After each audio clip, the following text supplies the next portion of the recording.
আওয়ামী লীগকে প্রশ্ন করি, আপনাদের নেত্রী কাজটা করলো কি? কাজটা করলো কি? যিনি শেষ সময়ে দাম্ভিকতা সরে বলেছিলেন শেখ হাসিনা পালায় না। বাংলাদেশের মানুষ বিপ্লবের জন্য প্রস্তুত হলো, গণঅভ্যুত্থানের জন্য মানুষ প্রস্তুত হলো।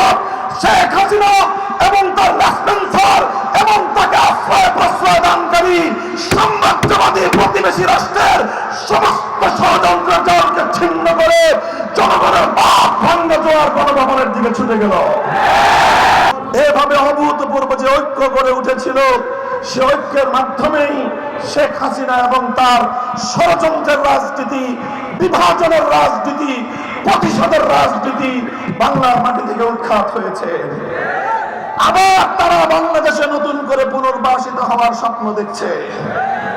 আওয়ামী লীগ, যুবলীগ, ছাত্রলীগকে বলতে চাই, যদি রাজনীতি করতে চাও তাহলে দলের নামটা পরিবর্তন করে নতুন ভাবে রাজনীতিতে আসো। এই আওয়ামী লীগকে বাংলার মানুষ আর কোনদিন ক্ষমা করবে না।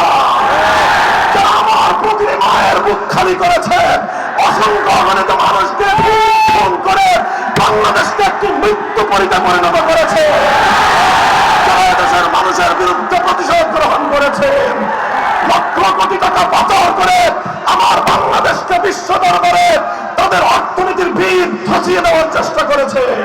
এই কক্সবাজারের কৃতি সন্তান, আপনাদের জনপ্রিয় জননন্দিত নেতা জনাব সালাউদ্দিন সাহেব মানবতার ভাবে তিনি গুমের শিকার হয়েছেন এবং সকল কূটনৈতিক শিষ্টাচারকে বর্জন করে পার্শ্ববর্তী রাষ্ট্র এই সালাউদ্দিন সাহেবের এই গুম নাটকে প্রত্যক্ষ ভূমিকা পালন করেছে। আমার দুঃখ হয় আওয়ামী লীগের ওই সকল নেতা কর্মীদেরকে নিয়ে যাদের ন্যূনতম বিবেক রয়েছে। আপনারা কোন বিবেকে শেখ হাসিনার নাম আবার মুখে উচ্চারণ করেন? এতটুকু লজ্জা এবং অনুশোচনা কি আপনাদের থাকার নাই? আপনাদের নেত্রী কাজটা কি করেছে? আমার মহাসচিব সাহেব বলেছেন ইতিপূর্বে, জেনারেল হোসেন মোহাম্মদ এরশাদ সাহেব গণঅভ্যুত্থানের মুখে পদত্যাগ করেছেন। তার দলের কর্মীদেরকে অসহায় করে তিনি পালিয়ে যান নাই, বরং তিনি কারাগারে বন্দী হয়েছেন।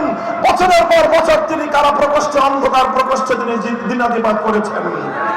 বেগম জিয়া 80 পর বয়সে তিনি কারারুদ্ধ হয়েছেন। জীবন মৃত্যুর সন্ধিক্ষণে থেকে তিনি দেশ ছেড়ে পালিয়ে যান নাই, তার নেতা কর্মীদের পাশে তিনি ছিলেন। আওয়ামী লীগকে প্রশ্ন করি, আপনাদের নেত্রী কাজটা করলো কি? কাজটা করলো কি? তিনি শেষ সময়ে দাম্ভিকতা সরে বলেছিলেন শেখ হাসিনা পালায় না। এই কথা বলে তিনি আওয়ামী লীগ, যুবলীগ, ছাত্রলীগের কফিনে সর্বশেষ ব্রেকটা ঠুকেছেন।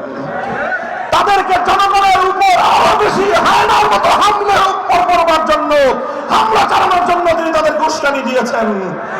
উস্কানি দিয়ে আওয়ামী লীগকে, যুবলীগকে, ছাত্রলীগকে হুমকির মুখে ঠেলে দিয়ে, বাংলাদেশকে ধ্বংসের মুখে ঠেলে দিয়ে, যেই বাংলাদেশকে ধ্বংস করবার জন্য তিনি রাজনীতি শুরু করেছিলেন, সে দেশটাকে ধ্বংস করে দিয়ে তিনি যাদের এজেন্ডা বাস্তবায়নের জন্য এদেশে কাজ করেছেন তাদের কোলে গিয়ে আশ্রয় নিয়েছেন।